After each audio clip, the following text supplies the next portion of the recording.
de el capítulo.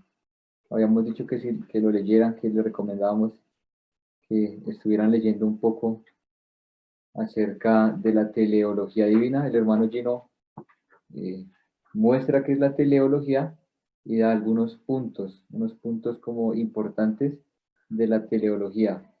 Y son 12 puntos. ¿Listo? Entonces, los que tengan las fotocopias, es la página 66. 65. La 66 comenzamos con el beneplácito de Dios, pero no sé si alguien... ¿Recuerdas, Diego, que hace 8 días que si habían preguntas Sí. que las formularon, no sé si las enviaron o no, porque preguntas sí hay hartas. ¿Recuerdas de que estuvimos hablando de ese Jimmy que interrumpió mucho la clase, hablando también hablando de la predestinación? Que era un punto muy, digamos, fundamental acá de lo que estábamos hablando de la divina teleología. Listo. Entonces, acerca de la predestinación. No sé si para poder volver a recordar y los hermanos que están, entonces vamos a mirar un poco, o sea, mirar nuevamente, solamente leer los puntos que tenemos del hermano Gino. Desde el 66 comienza con el beneplácito de Dios. ¿Se acuerdan que era beneplácito?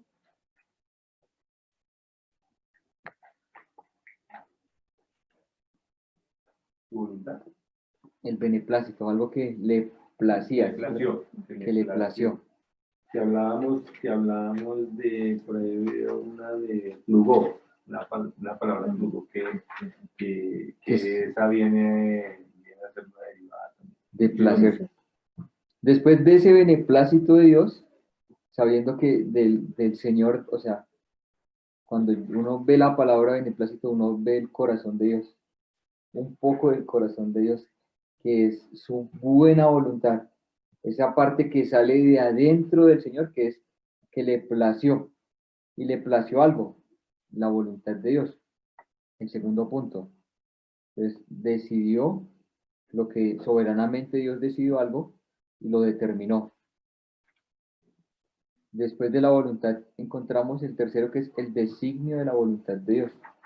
El hermano Gino lo toma como, él lo hace objeto del designio, dice lo que le place, lo hace objeto. Entonces, unos hermanos toman esta parte del designio como, como el diseño de la voluntad de lo que estaba haciendo, para llevar a cabo más adelante. ¿Sí? Y el hermano Gino lo toma también, dice, habiendo sido predestinados al propósito que hace todas las cosas según el designio de su voluntad.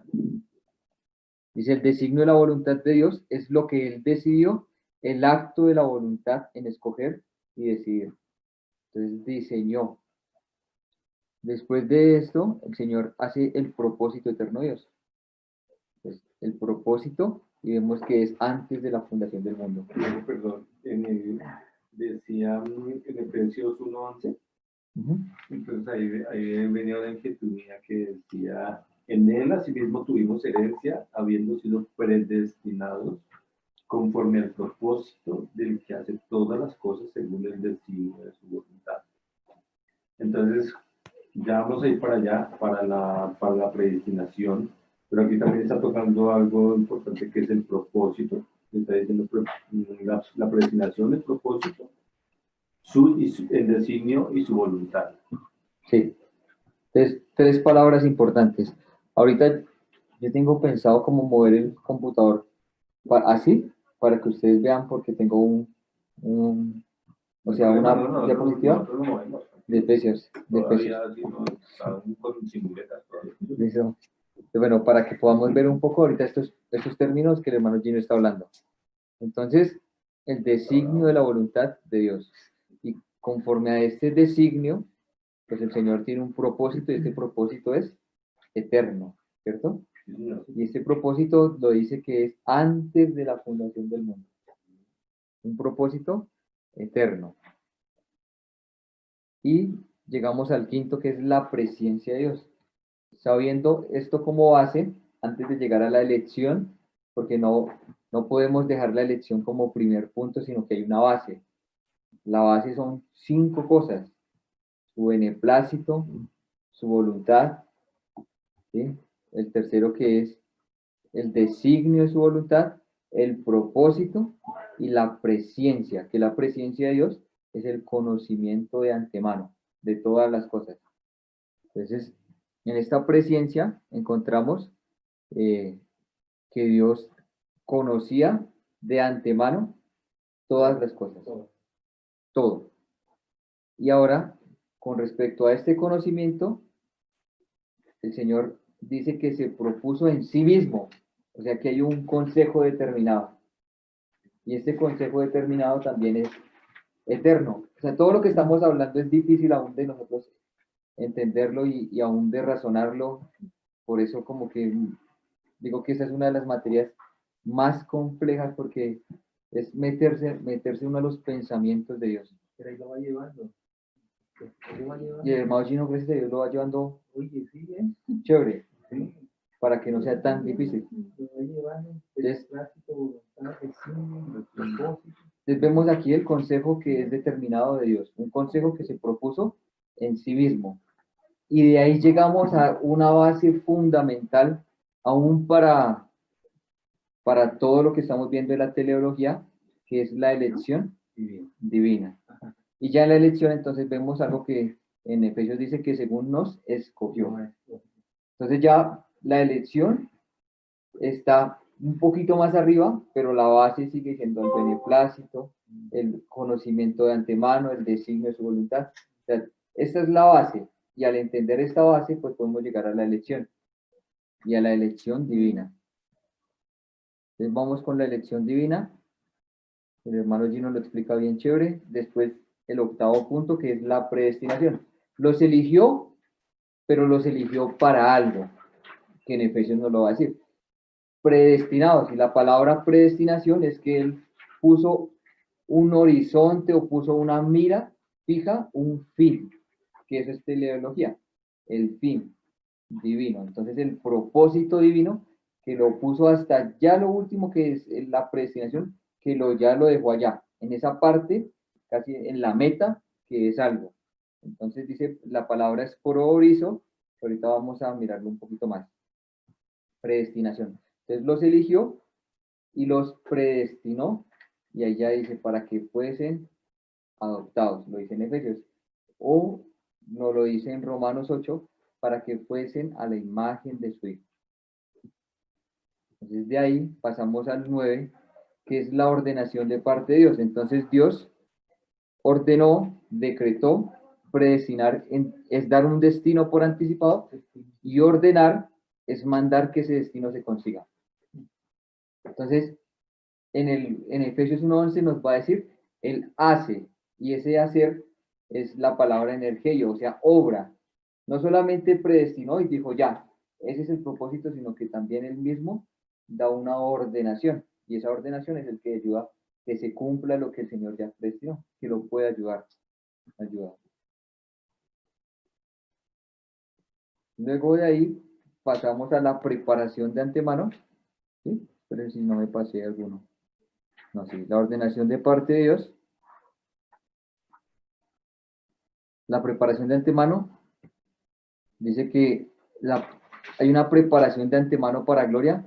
La palabra ordenar le añadimos la palabra preparar, y preparar es organizar las circunstancias desde antes para que después resulten como debe resultar.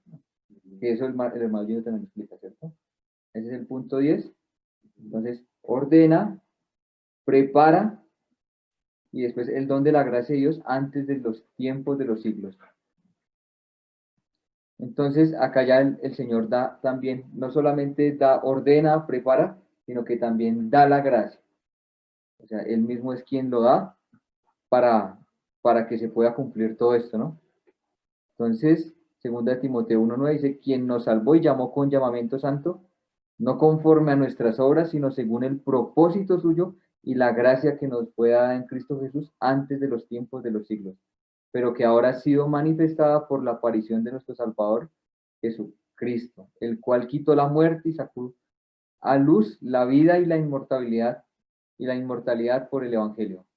Entonces la divina teleología se ocupa de esas decisiones de Dios para con la creación antes de la creación misma de ser hecha, antes de que se haga bien o mal en la creación. Y hay un conocimiento anticipado de Dios, hay una elección de Dios conforme a su preconocimiento, y hay una predestinación a los conocidos por Dios, hay una ordenación para salvación, también eventos son ordenados por Dios, y también el Cordero es destinado para salvar a esos escogidos, y la gracia les es dada a esos escogidos antes de la fundación del mundo, antes de los tiempos de los siglos. Samuel Pérez Millos utiliza un ejemplo cuando habla de esto, dice, antes de que Dios dijera, hágase la luz, fue hecho la cruz. ¿Sí? Antes de que dijo Dios, hágase la luz, dijo, hágase la cruz. Entonces, ya empezamos a ver cómo el Señor va ordenando también los tiempos, porque vemos en la Biblia que dice que Jesús vino en su tiempo, en Gálatas, en el tiempo adecuado vino.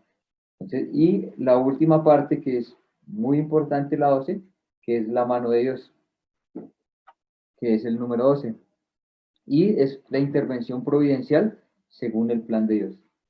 Entonces, esto es la divina teleología, y todo esto que estamos viendo, o lo que estamos hablando, es el propósito de Dios en la eternidad, de lo que más adelante se va a ver a cabo. Entonces, eso es lo que estamos viendo. Para lo que hemos visto, solo podemos decir como Pablo, Romanos 11, 33, 36, que dice, oh profundidad de las riquezas de la sabiduría y de la ciencia de Dios. Cuán insondables son sus juicios e inescrutables sus caminos. Porque ¿quién entendió la mente del Señor? ¿O quién fue su consejero? ¿O quién le dio a él primero para que le fuese recompensado? Porque de él y para él son todas las cosas. A él sea la gloria por los siglos de los siglos. Amén.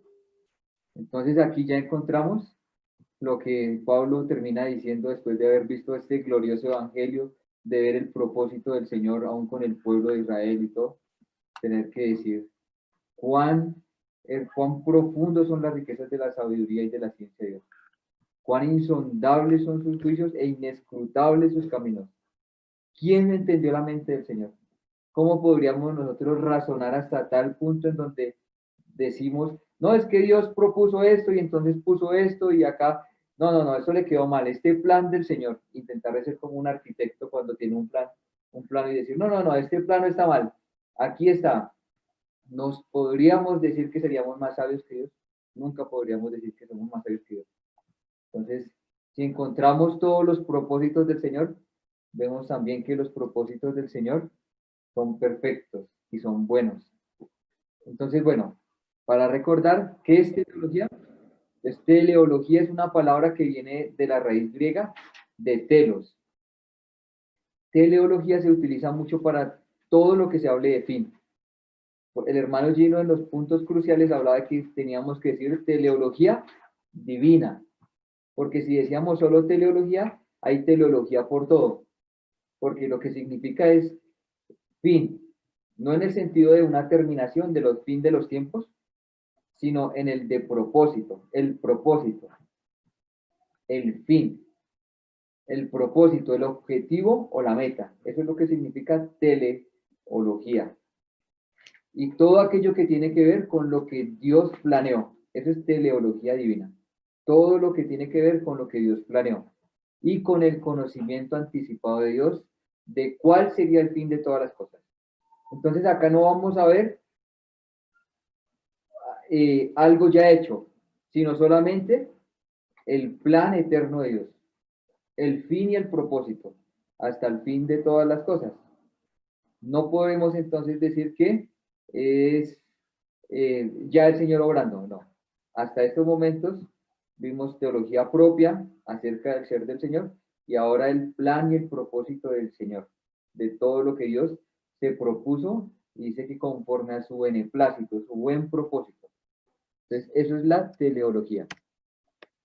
Y en la teleología vemos todos los atributos de Dios. Todos los atributos de Dios los vemos en la divina teleología. Podemos encontrar muchos. La soberanía de Dios, la bondad de Dios, la eternidad, la omnisciencia y cada uno de los atributos que estuvimos mirando. Y para poder tenerlo un poco más, como recordarlos, voy a dejar uno que es que Dios sabe todas las cosas, la omnisciencia. Las profecías son anticipaciones de Dios del futuro. Dios puede anticiparse al futuro porque una de sus características propias es que Él es omnisciente, que lo sabe todo. Y por lo tanto, Él no tiene que aprender nada. En el supuesto caso que haya todavía algo que algún día llegue a aprender, eso significaría que hubo un tiempo en el que no lo sabía. Y eso, por lo tanto, no hubiera sido Dios. Si Dios hubiera tenido o tiene que aprender algo nuevo. Todo lo sabe. Es un absurdo pensar que Dios no sabe todas las cosas desde la eternidad hasta la eternidad, pero Él lo sabe todo. Eso lo veíamos en la lectura del hermano Gino, que Él sabe todas las cosas. También encontramos en la teleología algo que fue uno de los últimos atributos que vimos, que es la sabiduría de Dios. Porque la sabiduría de Dios es la capacidad de obtener los fines más perfectos. O sea que Él sabe el propósito más perfecto. Y aparte de que sabe eso, también conoce los medios más perfectos. Tanto los medios como los fines tienen que ser dignos de Dios. Entonces, la sabiduría de Dios es que Él conoce los fines más perfectos y lleva a cabo esos fines por medio de los medios más perfectos. O sea, lleva a cabo y así se vuelve eficaz lo que Él ya conoce y cómo lo relaciona y cómo lo obra perfectamente. Eso es la sabiduría de Dios. Es la capacidad de ver el final desde el principio, de ver todo en la relación apropiada y en la perspectiva completa. Es juzgar en vista de los fines últimos y supremos y trabajar hacia esos fines con impecable precisión. Eso es lo que también el hermano W. Tozer nos hablaba de la sabiduría de Dios. Entonces, sabiduría de Dios es eso, que ya conoce los fines últimos y trabaja hacia esos fines precisamente y perfectamente, mirándolo en nuestro tiempo, ¿no? Porque en la eternidad es difícil poner tiempo como un presente o algo así. Y algo importante que veíamos, a W. Tozer decía de la sabiduría, es que Dios no balbucea. Los británicos solían decir de sí mismos, nosotros no las arreglamos, queriendo decir que de algún modo lo solucionan, tocando de oído, esperando lo mejor y sacando ventaja de las situaciones. Lo han hecho bien durante los últimos años. Nosotros también, ¿qué hacemos? No, entonces lo arreglamos, vamos caminando y eso vamos buscando la forma de hacerlo. Dios no es de ellos. Dios no es como nosotros, Dios no balbucea. ¿Y qué pasó algo? Bueno, yo pensé que servía esto, pero bueno, plan B. No existe para el Señor un plan B. Esa es la manera en que nosotros tenemos que hacerlo, pero Dios nunca obra así. Si Dios obrara de esa manera, probaría que no sabía nada más que nosotros acerca de las cosas. Pero Dios obra con impecable precisión porque Dios ve el fin desde el principio y nunca necesita retroceder. Entonces no está como nosotros que, ¿qué hacemos? Aquí, plan B, no, plan C, plan D, plan F. Después, ¿qué hacemos? No sabemos. Improvisar. Improvisemos. Esa es la palabra que utilizamos. Dios no improvisa. Esa es la mejor palabra. Dios no improvisa. Nosotros nos la pasamos improvisando, pero Dios no improvisa. Ya hemos visto los 12 puntos de cómo el Señor actúa en su teleología, en su propósito, y en ninguno de estos puntos se ve una improvisación de Dios. En ninguno de estos puntos se encuentra algo en donde Dios improvisó. No lo podemos ver. Entonces, ya teniendo en cuenta esto, que era como un pequeño resumen, vamos al propósito eterno de Dios, al misterio de su voluntad. Y para eso, vamos a poner un punto de partida. Y este punto de partida el hermano Giro también lo tiene en la página, ya les digo en qué página es, para entender un poco acerca de estos propósitos, en la página 66, antes del beneplácito de Dios.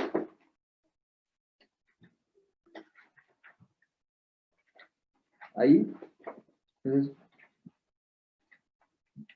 vamos a leerlo el hermano Gino y después vamos a mirar cómo un hermano que se llama Curtis Vaughan habla acerca de un punto de partida.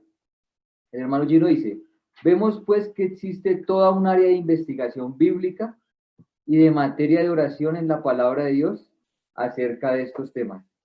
Dentro de la teleología divina existen varios conceptos para profundizar.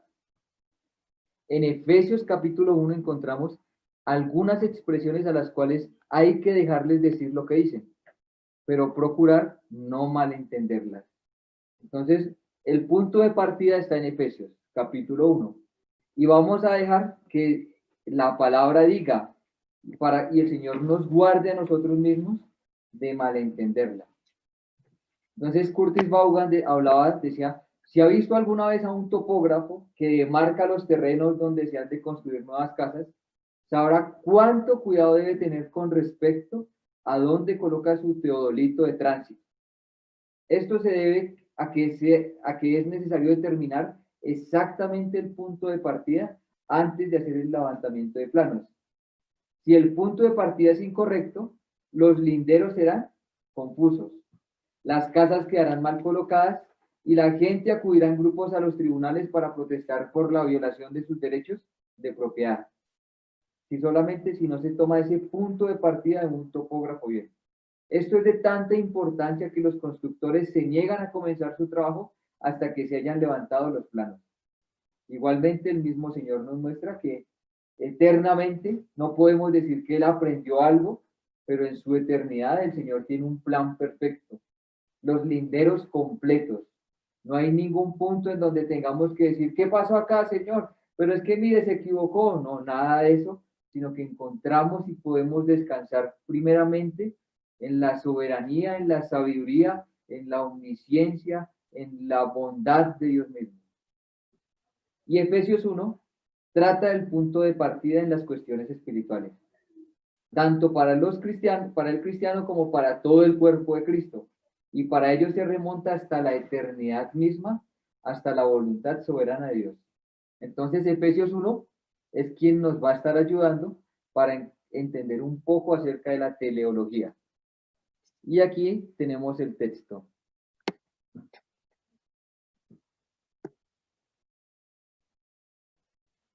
Listo. Entonces vamos a leer desde el versículo 3 hasta el versículo 14. No sé si hay preguntas para que no. Las preguntas de la...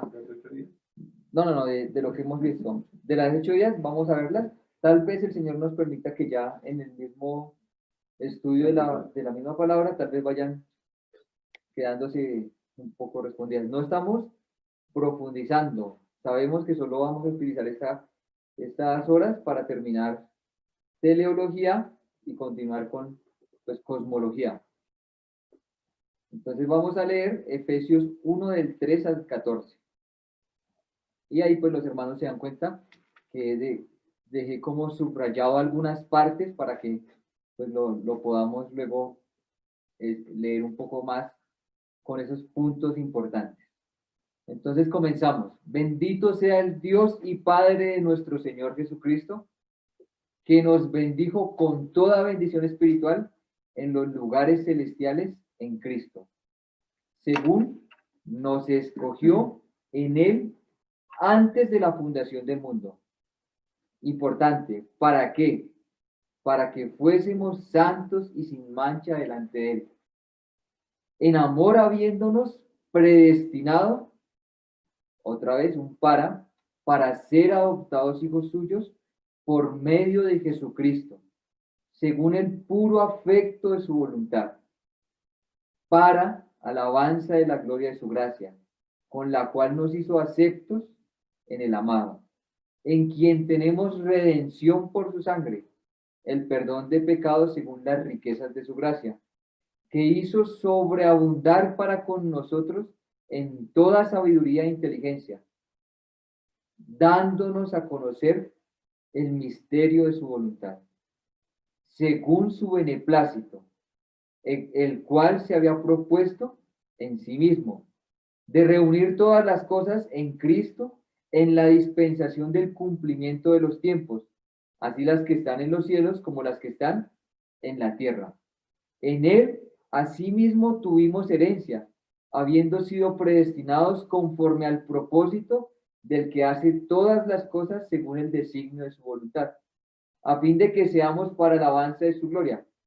Nosotros, los que primeramente esperábamos en Cristo, en él también vosotros, habiendo oído la palabra de verdad, el evangelio de vuestra salvación, y habiendo creído en él, fuisteis sellados con el Espíritu Santo de la promesa, que es las arras de nuestra herencia, hasta la redención de la posesión adquirida para la alabanza de su gloria.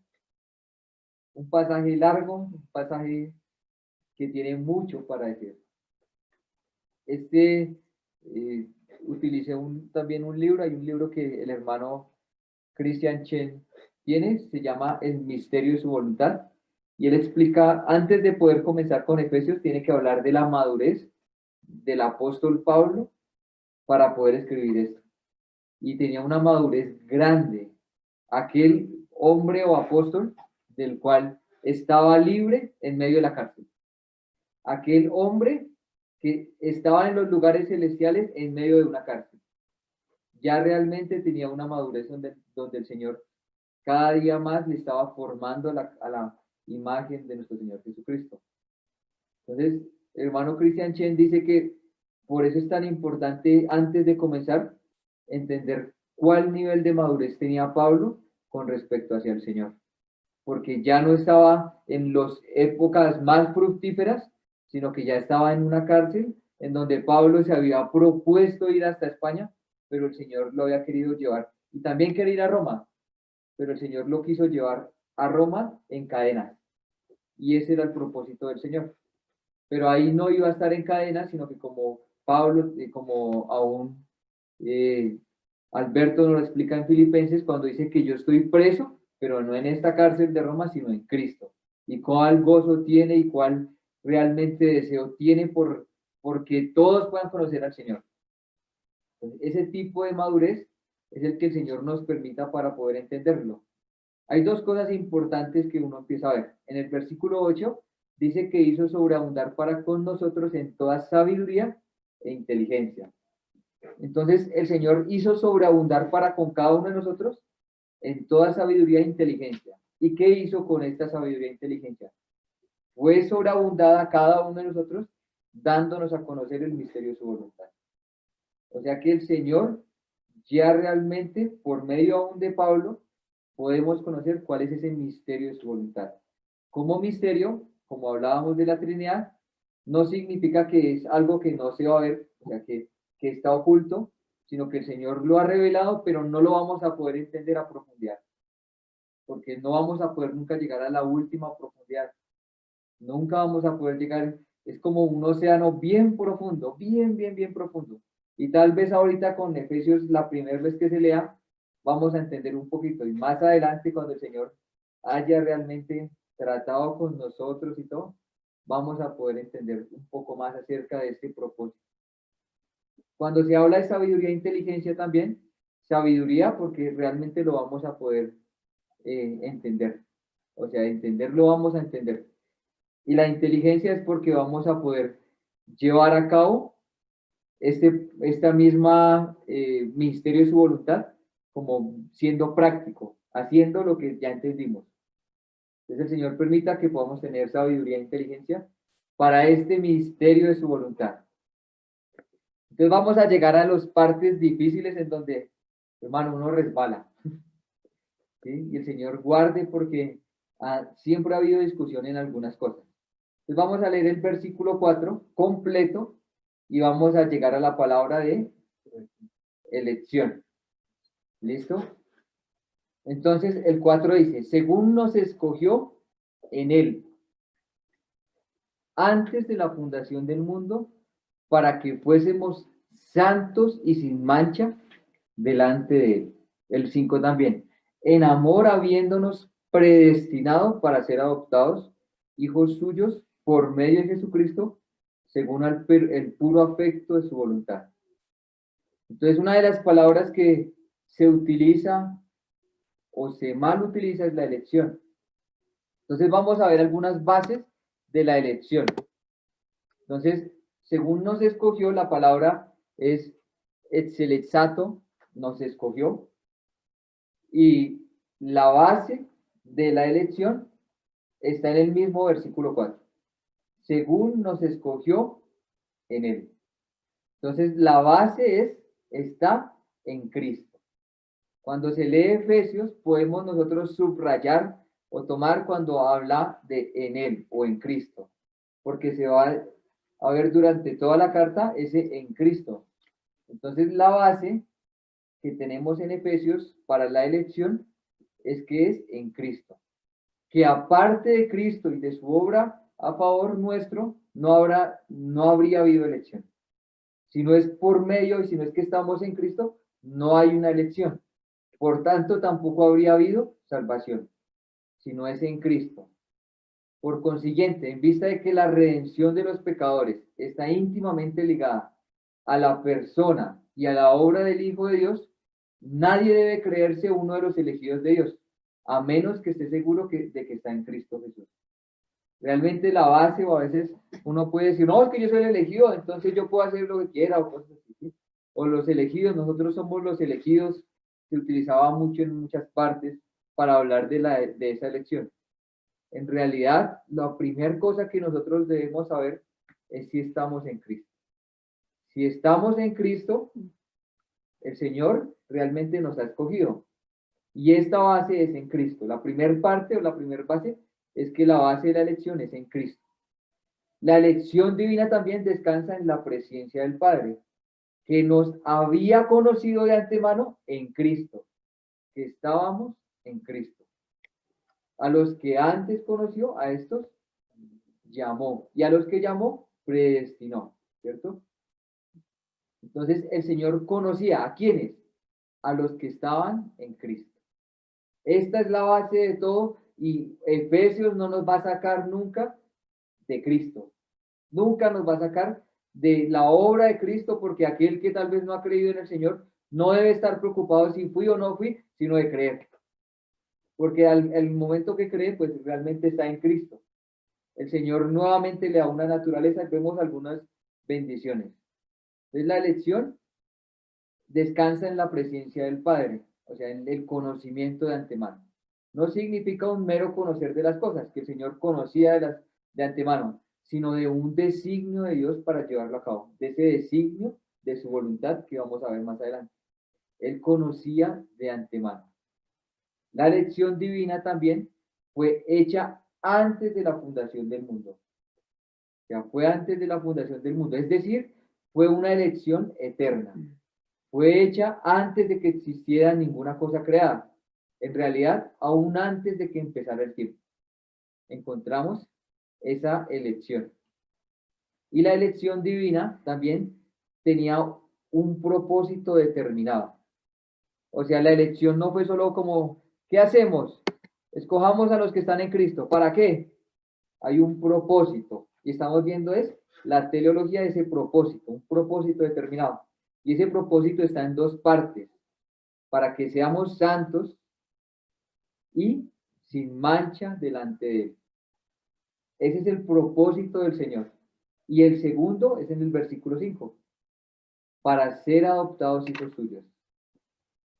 Entonces, el propósito primero de la elección, separados en Él para ser santos, para ser diferentes de los demás hombres, para estar sin mancha, una vida intachable delante de Dios, que para lo que Dios quiere para su pueblo. Y algo importante, hermano, que eso no lo podemos quitar, delante de Él. O sea, el propósito también, lo que el Señor quiere, es que después, al fin, en su propósito, vamos a estar delante de Él. Eso es algo importante, hermano. O sea, aquellos también que no han querido conocer del Señor, dice que esta es la condenación del mundo. Los hombres amaron más las tinieblas que la luz. Ya también de antemano ha preparado, pero esto no, dice que un lago de fuego del que ya había preparado.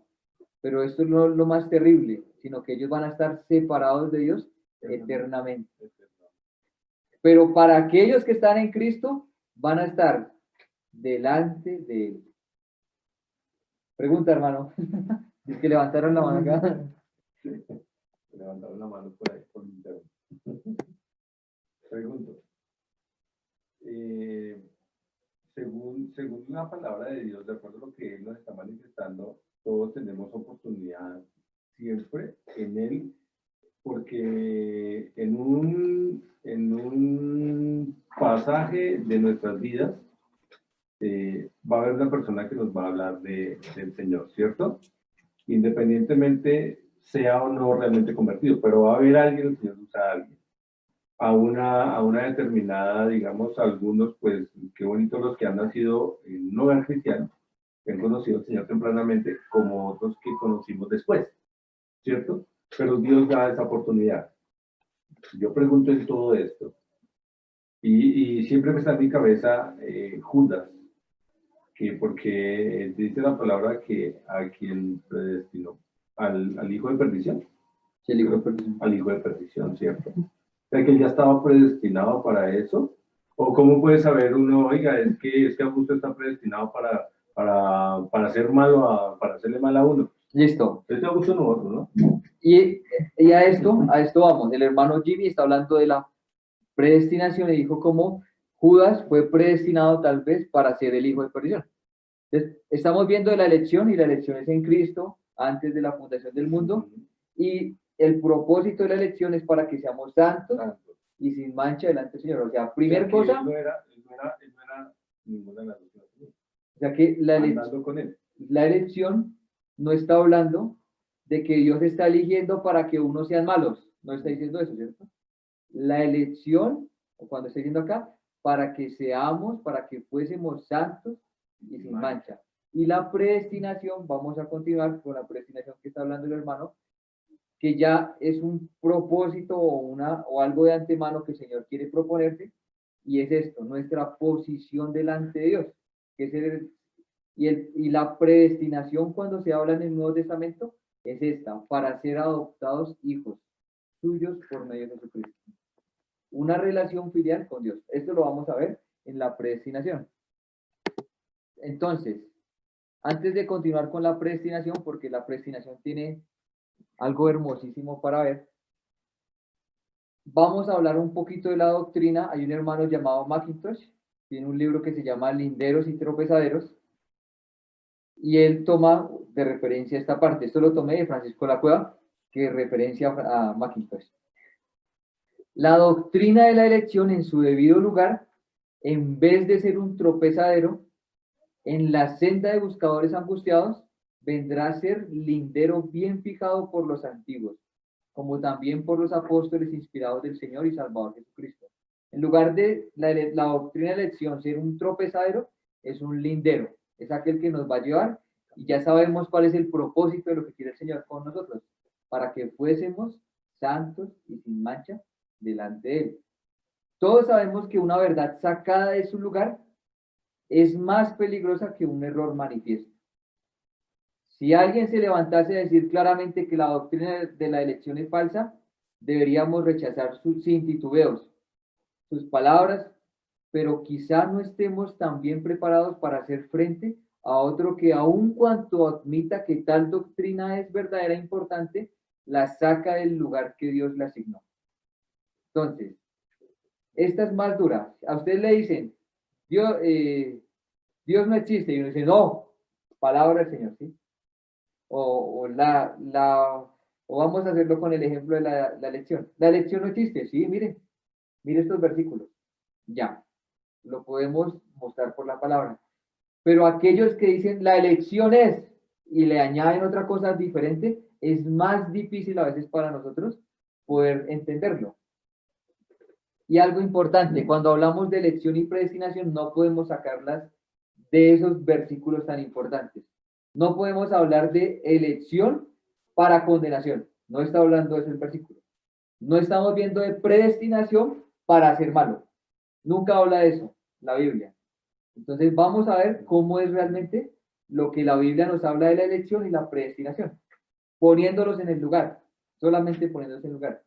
Esto último es lo que constantemente se ha hecho y para perjuicio de la verdad divina y oscurecimiento de las almas de los hombres. Y es terrible porque uno puede encontrar que una doctrina bien bonita, pero cuando llegan de eso, sacan completamente los versículos y solamente explican la palabra en griego, hacen esto, pero realmente la han sacado de lo que es el mismo versículo. Entonces es importante. Mackintosh continúa diciendo, ¿cuál es pues el verdadero lugar de la doctrina de la elección? Su lugar verdadero, el que Dios le asignó, es para los de casa. Primero, para los creyentes, para los de casa, para consolidar a los creyentes verdaderos. No es doctrina fundamental, pero es un consuelo que Pablo está escribiendo en la cárcel a los efesios y a todos los que escuchemos en la cárcel. Es un consuelo. Es para consolidarlos, para afirmarnos en que nada podrá separarnos del amor de Dios, que eso es lo que está hablando Pablo en Romanos. En vez de esto, el enemigo la pone fuera de la casa para servir de tropezadero a los buscadores angustiados. Para el buscador angustiado es de todo punto, esto es algo importante para todos los que están tal vez así, para el buscador angustiado es de todo punto necesario que tenga en cuenta que los beneficios de la muerte de Cristo le pueden ser aplicados, no por ser uno de los elegidos, sino por ser un pecador perdido. El Señor mismo no dijo, usted es el elegido, sino el que viene a mí no le echo fuera. Yo vine a buscar a los que estaban perdidos. Entonces, hay una gran, o sea, una parte hermosa al saber que todo pecador perdido, para todo pecador es efectivo lo que hizo la muerte, sepultura y resurrección de Jesucristo. Es completa y satisfecha. ¿Dónde es presentado el conocimiento de la elección como requisito indispensable? Como una noción esencial para aceptar la salvación. Si es elegido, es salvo, ¿no? No existe eso. Entonces, ni para los que realmente son los pecadores o para ponerlo como requisito. En ninguna parte de la palabra de Dios nos va a decir eso. Mi único derecho a obtener la salvación es que soy un pecador miserable y merecedor del infierno. Al saber esto, el Señor mismo, pues realmente como lo dice el mismo hijo pródigo, que se acercó, pero antes de acercarse, el Padre ya estaba en el hijo pródigo. Entonces, la doctrina de la elección y de la predestinación es para los de casa, para los efesios, para los hermanos, para los creyentes. Entonces, ya teniendo en cuenta esto, vamos a mirar la predestinación. Hay partes importantes y esto ya nos va a ayudar un poco más. Entonces, predestinación es pro orizo. Y aquí está ya una forma donde es pro orizas, que significa predestinado. Pro orizo es predestinar, el verbo. El verbo predestinar, que significa fijar un destino de antemano. Listo. Entonces ya fijamos un destino de antemano y literalmente encerrar en un círculo, marcar un horizonte. Eso es lo que significa predestinar.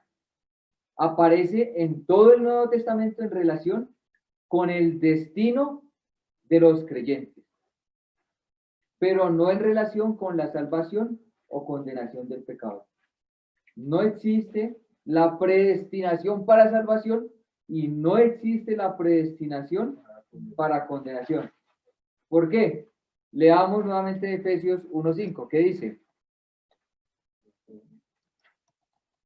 Dice, en amor. Eso no lo podemos quitar. En amor, habiéndonos predestinado para ser adoptados hijos suyos por medio de Jesucristo, según el puro afecto de su voluntad. Entonces, teniendo en cuenta que no es para salvación y no es para condenación, entonces, ¿para qué es la predestinación? El Señor preparó de antemano para que fuésemos hijos suyos. Entonces, la palabra griega, un momento hermanos, es que se me va a descargar.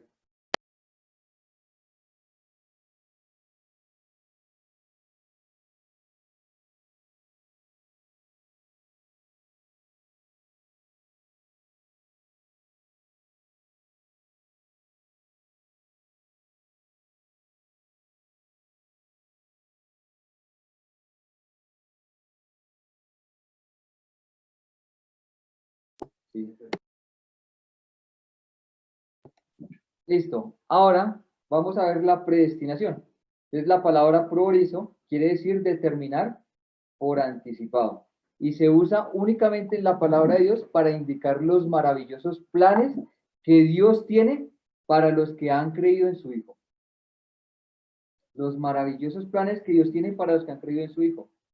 Nunca se aplica a los incrédulos. Nos da seguridad de que Dios hará con nosotros lo que determinó hacer. Ese es el propósito del Señor. No sé si alcanzan, bueno, yo les voy a enviar esta imagen que me llama mucho la atención, donde dice la predestinación. Antes de crear el mundo, Dios determinó lo que iba a hacer con los que creerían en su Hijo. Y entonces hay como 8 puntos en donde realmente Dios determinó que iba a enviar a su Hijo, que demostraría su sabiduría por medio del maravilloso plan de Dios, que los llamaría por el mensaje de salvación, que los justificaría para poder tratarles como si nunca hubieran pecado, que los adoptaría como hijos adultos para que gocen de los privilegios y obligaciones de hijos adultos, de hacerlos herederos y coherederos con Jesucristo, de conformarles a la imagen de Jesucristo, a la imagen de su Hijo, y de glorificarles con la misma gloria de su Hijo. Esos son propósitos que el Señor ya había preparado para los que creerían. Eso es una imagen. Uno adoptar a un Augusto y tenga lo adopto como hijo mío. Mucho amor. Por eso Efesios dice en amor. ¿Sí? En amor, claro. Claro. Entonces, sí. Y esa palabra de adopción es importante saberla. La palabra adopción significa huiotesia. ¿No? Sí, eso es lo que significa como hijo adulto. ¿Qué significa esto? Filiación. Esa es la palabra que se utiliza en algunos hermanos. Entonces, leemos Efesios 1:5. En amor nos predestinó para ser adoptados como hijos suyos, ¿cierto? Entonces, la filiación en la Biblia significa la ubicación en el lugar de hijo. Usted no era mi hijo, ahora lo voy a ubicar en el lugar de hijo. Eso lo dice Christian Chen. Cuando los hijos todavía eran muy pequeños, jugaban con los esclavos y aún eran enseñados por estos. Pero un día cuando el hijo llegaba a la madurez, el jefe de familia invitaba a todos sus amigos a una solemne ceremonia y hacía un anuncio. Aun cuando mi hijo era el heredero de la familia, cuando era niño estaba entre los esclavos. Hoy ha llegado a la madurez. Por tanto, todo lo que tengo le pertenece, porque él es el heredero de toda la familia. Ahora que ha llegado a ser adulto, quiero colocarlo en el lugar de hijo. Entonces, hay 2 palabras que se utilizan para hijo. Uno que es huio y el otro que es tecnón. Tecnón es para un niño chiquito y huios es para un hijo adulto. Entonces, ahora que ha llegado a ser un adulto, quiero colocarlo en el lugar de hijo. ¿Ven eso? En lo relativo a la vida, él era hijo desde el comienzo. Era tecnón. Nosotros hemos sido hijos de Dios porque en la Biblia dice, más a los que creyeron, más a los que le recibieron, les dio potestad de ser hechos hijos de Dios. Ya somos hijos de Dios. Entonces, en lo relativo a la vida, él era hijo desde el comienzo, pero esa vida debía madurar. O sea, no tecnón, sino huío. O sea, un hijo adulto, una madurez. Huío es adulto. Sí. Sí, pero son hijos, los 2 son hijos. Él no solo recibía la herencia del padre, sino que ahora podría administrar los negocios del padre, las riquezas del padre, pues había alcanzado la madurez. Este es el significado de filiación. ¿Cómo? Si no era teón, si no era Iuyo, moría. Ah, sí, o sea, si no maduraba, sí, sin morir. ¿Cómo así si moría? Moría. Siendo hijo pequeñito. Sí, y moría. Sí.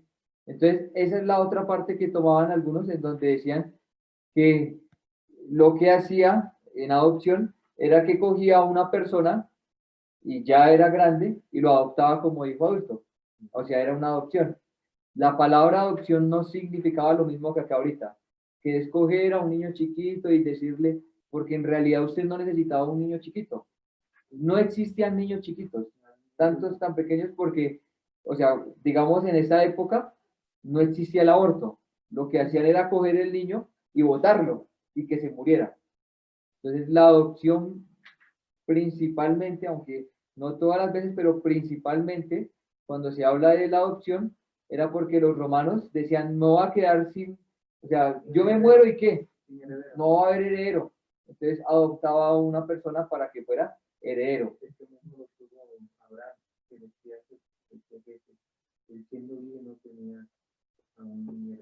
Sino solamente mi siervo, y ya era un viejito. Cuando Abraham le dice, sino mi siervo. Entonces, esa forma de heredero, importante. La predestinación, entonces, es para que sean adoptados, y esta adopción es para que pueda realmente administrar las riquezas y también la herencia que se tenía. Esto también lo dice Cristian Chen. Para él, cada hijo de Dios está destinado, o sea, el propósito, el destino para Cristo y por tanto orientados hacia Él, porque es importante ver ese para Él.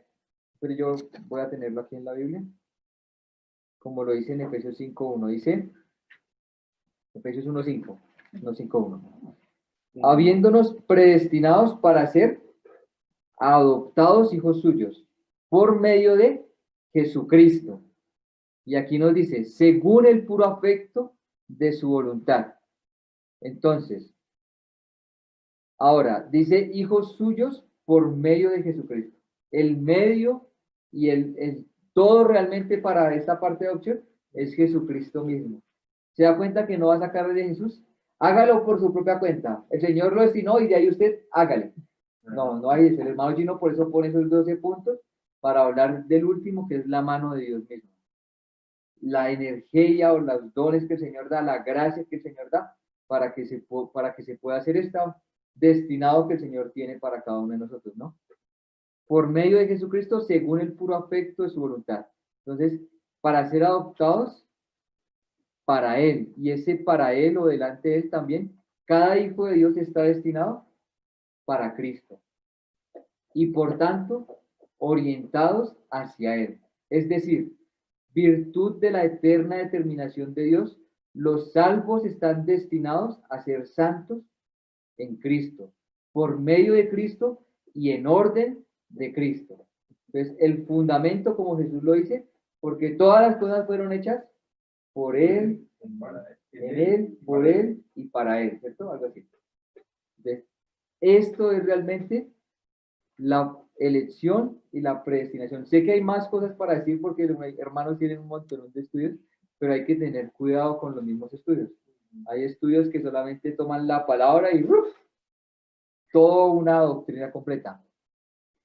Y aquí, nuevamente, vemos, para ser adoptados hijos suyos por medio de Jesucristo, según el puro afecto de su voluntad. Y uno de los puntos que el hermano Gino hablaba era su beneplácito. Entonces, el puro afecto de su voluntad y beneplácito son la misma palabra. Y lo que significa es, en el griego es eudoquía. Entonces, ¿qué es ese puro afecto de su voluntad o beneplácito? Que lo encontramos en Efesios. Lo encontramos en Efesios 1.5 y creo que en el 1.9. Sí, su beneplácito. Entonces, ese beneplácito, ¿qué significa? Motivado únicamente por amor, que motiva y dinamiza. Su voluntad, o sea, ese es el motivo. Lo que motiva y dinamiza es esa voluntad del Señor, pero esa voluntad es un sentido, no se trata de actor de pura soberanía, no solamente el soberano, como a veces se malinterpreta, o el árbitro, como se llama a veces, sino el supremo deleite. Ese puro afecto de su voluntad es ese deleite y ese placer, el puro afecto. El acto o los actos creadores de Dios son expresión de su soberana voluntad. Todo lo creado es realmente por su soberana voluntad. Pero solo la adopción está relacionada con el deleite. O sea que hay un deleite, el Señor habernos adoptado a cada uno de nosotros, conforme al puro afecto de su voluntad. Esto lo dice el hermano Samuel Pérez Millos, pero es tremendo, ¿cierto? Ese es el deleite. Todas las cosas dijo y vio Dios que era bueno, pero cuando el Señor estaba pensando en la adopción de nosotros como hijos suyos, estaba en el puro afecto de su voluntad, ese puro afecto, en ese placer que había, en ese deleite. La palabra beneplácito viene del buen placer, lo que a Dios le agrada. Como Dios es soberano, dueño absoluto de todo, todo es de Él y todo es para Él. En ese Dios soberano existe lo que la Biblia llama un beneplácito, como se ha dicho. Que Dios sea soberano no significa que sea malo, no. Él es bueno, pero este Dios único y verdadero tiene un beneplácito. Eso el hermano Gino lo dice en el libro ahí. Entonces encontramos ese puro afecto, en ese deleite, al realmente pensar también en nosotros como hijos suyos, para que estemos delante de Él. Tremendo, ¿cierto? La Biblia dice que el Señor se deleita con lo justo. Hay un deleite. Yo no sé, eso es algo ya entrar al corazón del Señor un poco más, ¿no? Entonces, ahora continuamos. Versículo 6. Y hay un para. ¿Se da cuenta que la teleología siempre tiene un para? ¿Todo esto para qué es? Para alabanza de la gloria de su gracia, con la cual nos hizo aceptos en el amado. ¿En quién? En quien tenemos redención por su sangre, el perdón de pecados según las riquezas de su gracia. Y ahí vemos la obra de nuestro Señor Jesucristo, todo esto para los de su casa, ¿no? En quien tenemos realmente el que hizo el Señor, el perdón, la redención por su sangre, nos ha liberado con su sangre. Hubo una paga completa y fue la misma sangre. Hubo un perdón de pecados según las riquezas de su gracia. Y es que podemos nosotros sacar cualquier versículo de contexto, ¿no? Podemos decir el perdón de pecados según las riquezas de su gracia. El Señor ha perdonado a todos porque el Señor es rico en gracia. No, no podemos decir eso porque vemos que antes de eso se habla de la obra de Cristo, que fuimos redimidos por su sangre. No hay algo en donde podamos decir que el Señor, lo vimos en los mismos atributos, que el Señor nunca va a poder llamar justo a quien no lo merece. No va a poder llamar inocente a quien realmente no lo merece. Entonces vemos la obra de Cristo que nos ha justificado. Versículo 8. Que hizo sobreabundar para con nosotros en toda sabiduría e inteligencia, dándonos a conocer el misterio de su voluntad. Entonces, para esta parte del misterio de su voluntad, ya entendiendo un poco más lo que va a decir Efesios, se divide en dos en Efesios 1. Las dos que se va a hablar es predestinados para la afiliación y el segundo, Cristo el centro y cabeza del universo. Ese es el misterio de su voluntad, que nos lo ha dado a conocer, dándonos a conocer el misterio de su voluntad, según su beneplácito, el cual se había propuesto en sí mismo.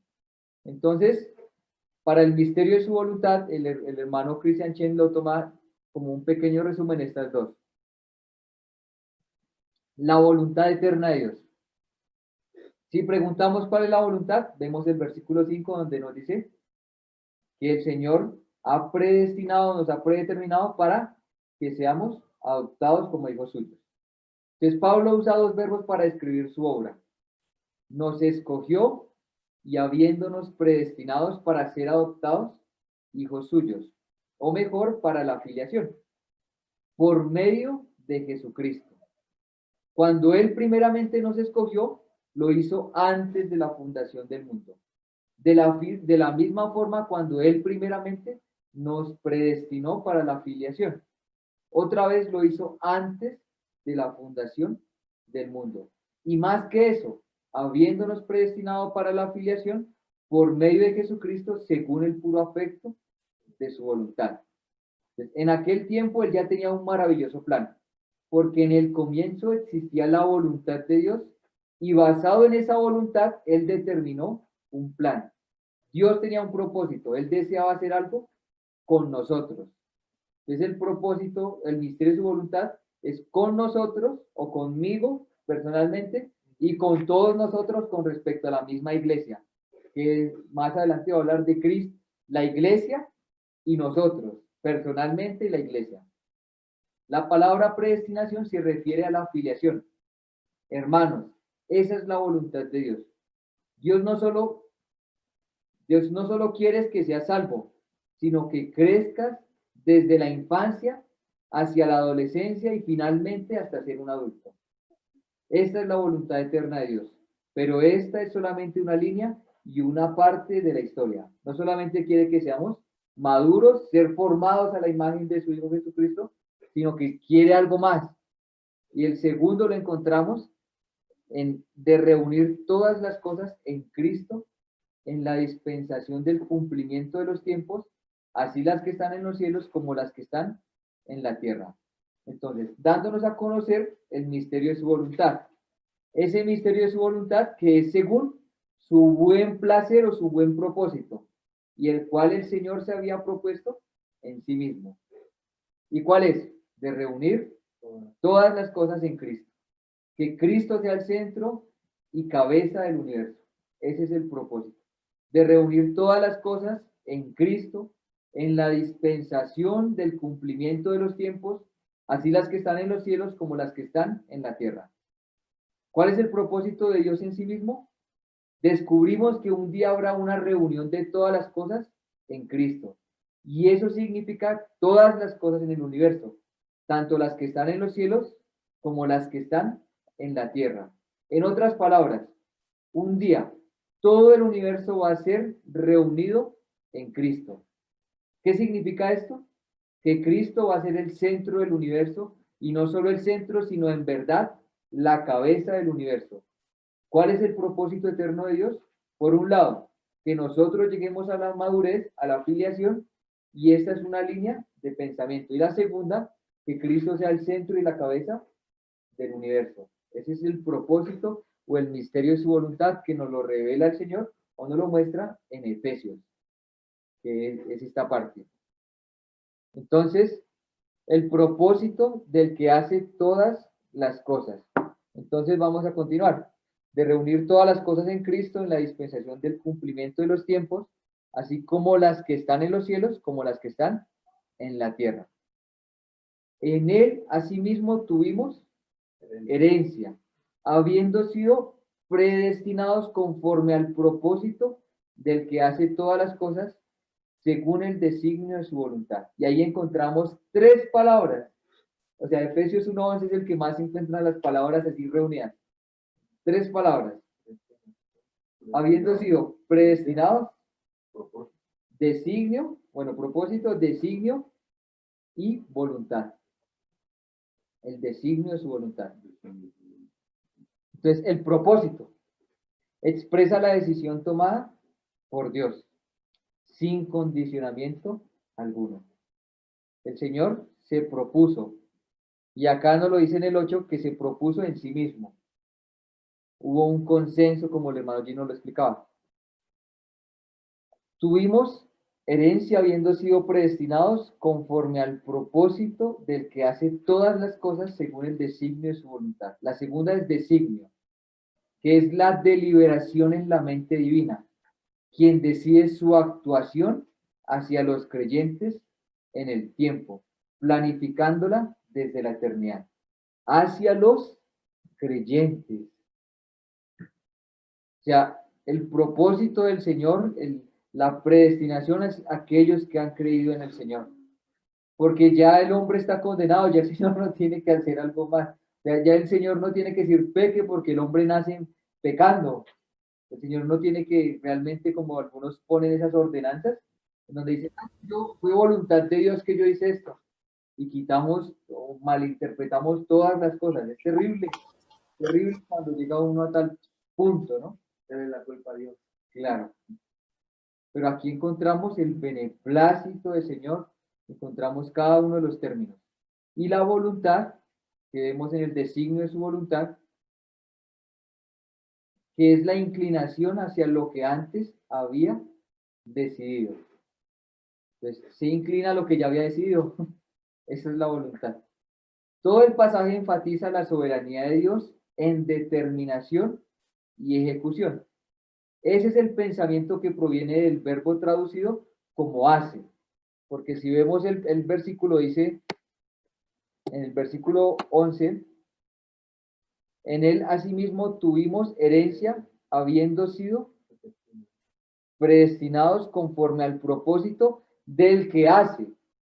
Entonces, la soberanía del mismo Señor se encuentra en este verbo, hacer, que literalmente significa energizar, que en el sentido intransitivo significa poner por obra y obrar. Eso es lo que significa. El que hace, el que pone por obra, y acá no queda nomás, todas las cosas, en todas las cosas, según el designio de su voluntad, que vinculado al adjetivo todas expresa el sentido de todas las cosas. Entonces el Señor obra y pone por obrar todas las cosas. Listo, hermanos. Y ya continuamos en el 12, pues para que no dejarlo en el... Dice, a fin, otra vez, de que seamos para la alabanza de su gloria. Entonces, hay una, ¿para qué, no? Para que seamos para la alabanza de su gloria. Nosotros los que primeramente esperábamos en Cristo. ¿Quiénes esperaban antes en Cristo? Los que primero esperaban en Cristo. Los apóstoles, los judíos, o sea, los judíos que estaban esperando en Cristo. ¿Cuándo llegará el Consolador? ¿Cierto? Los que esperábamos en Cristo, en Él también. Ahora vosotros, nosotros, ustedes, los gentiles también, habiendo oído la palabra de verdad, el evangelio de vuestra salvación, y habiendo creído en Él. Al habiendo creído, fuisteis sellados con el Espíritu Santo de la promesa, que es las arras de nuestra herencia hasta la redención de la posesión adquirida para la alabanza de su gloria. Entonces ahora, todo esto que el Señor ha dado en las bendiciones, o estas bendiciones, toda bendición espiritual que nos ha dado en Cristo, es, podemos realmente estar con la certeza, es porque el Espíritu Santo son las arras de nuestra herencia, hasta la redención de la posesión adquirida para la alabanza de su gloria. Nos ha dado de su Espíritu Santo. Y más adelante continúa, pero vamos al 18. En el 18 nos va a hablar de algo que necesitamos todos entender, hermano. El Señor nos permita, ya aquí solamente podemos verlo, entenderlo, pero ahora es vivir conforme a lo que el Señor se ha propuesto. Que nuestros pensamientos sean a los pensamientos del Señor. Y en el 18 dice, alumbrando los ojos de vuestro entendimiento, para que sepáis cuál es la esperanza.